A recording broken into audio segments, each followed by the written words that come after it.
অঙ্গ মহারাজের পত্নীর নাম ছিল সুনীতা। তিনি অধর্মের পক্ষ থেকে আগত ছিলেন। সেই কারণেই নিষ্ঠুর কর্মা, মহাপাপী ও দুষ্ট স্বভাবের বেন নামক পুত্রের জন্ম হয়। পিতা ছিলেন ধ্রুবজির বংশধর, আর মাতা ছিলেন অধর্মের পক্ষের, ফলে পুত্র অধার্মিক হল। মহারাজ অঙ্গ ছিলেন অত্যন্ত ধর্মপরায়ণ, শীলসম্পন্ন ও ভগবানের ভক্ত। কিন্তু যখন তিনি দেখলেন যে তাঁর পুত্র বেন অত্যন্ত দুষ্ট, ভগবান নিন্দাকারী ও ধর্মবিরোধী আচরণে লিপ্ত, তখন তিনি বুঝলেন, এই পুত্রকে আর সংশোধন করা যাবে না।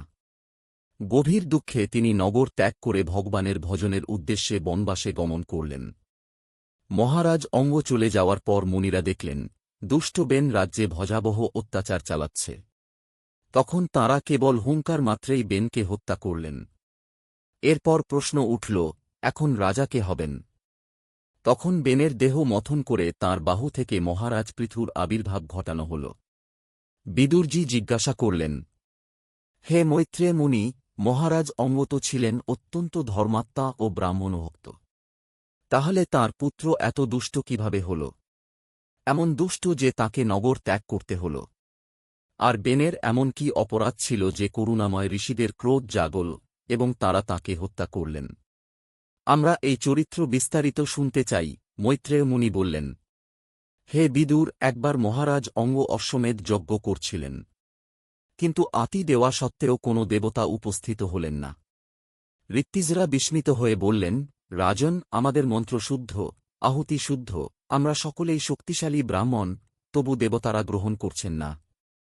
এতে যজমান অঙ্গ অত্যন্ত দুঃখ পেলেন। তখন ঋত্বিজরা বললেন, আপনার কোনো পুত্র নেই।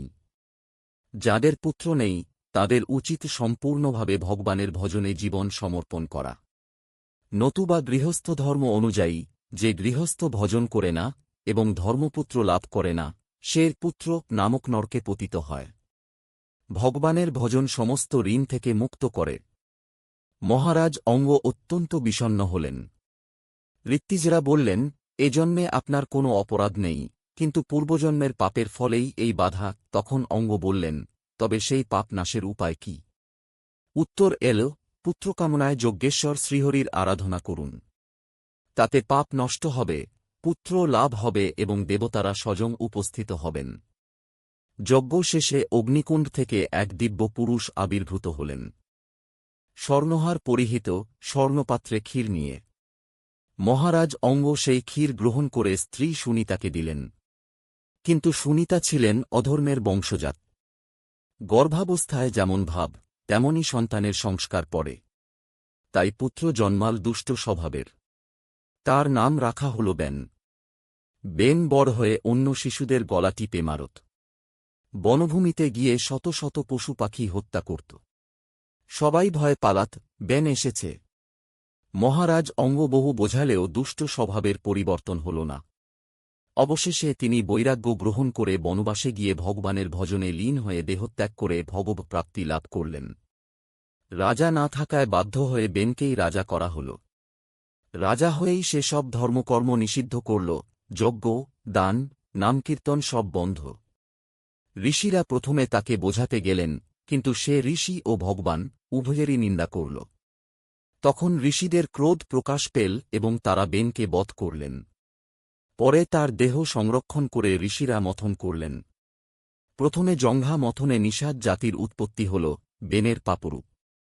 পরে ডান বাহু মথনে ভগবান মহারাজ পৃথু, আর বাম বাহু থেকে লক্ষ্মীর অংশ অর্চি দেবী আবির্ভূত হলেন। এ এক আশ্চর্য ঘটনা, মৃতদেহ থেকেও ভগবানের আবির্ভাব। পৃথু হলেন শ্রীহরির অংশাবতার। সব দেবতা, গন্ধর্ব, সিদ্ধ, অপ্সরা, ব্রহ্মা প্রমুখ এসে পৃথুর অভিষেক করলেন। বিভিন্ন দেবতা তাঁকে অস্ত্র, অলঙ্কার, রথ, পাদুকা ইত্যাদি দান করলেন। পৃথু বললেন, আমি এখনো কোনো গুণ প্রকাশ করিনি, তাই স্তব করবেন না, কিন্তু ঋষিদের আদেশে স্তব করা হল। এরপর দেখা গেল, বেনের পাপের কারণে পৃথিবী সব অন্ন, রস, ঔষধি গোপন করেছে। পৃথু ধনুক তুলে পৃথিবীকে শাস্তি দিতে উদ্যত হলেন। পৃথিবী গরুর রূপ ধারণ করে ক্ষমা চাইলেন। পৃথু নিজে বাছুর হয়ে পৃথিবী দহন করলেন। তখন অন্ন, ঔষধি, রত্ন, রস সব প্রকাশ পেল। এইভাবে পৃথু রাজ্যে সুখ ও সমৃদ্ধি ফিরিয়ে আনলেন। পৃথিবী বললেন, যত পাপ বাড়বে তত আমি সম্পদ লুকাব। জল, অন্ন, ঔষধি সব সংকট হবে। তাই ধর্ম, ভজন, নামজপ অপরিহার্য। যদি সাধুসন্ত না থাকতেন তবে এই জগৎ বহু আগেই ভস্মীভূত হয়ে যেত।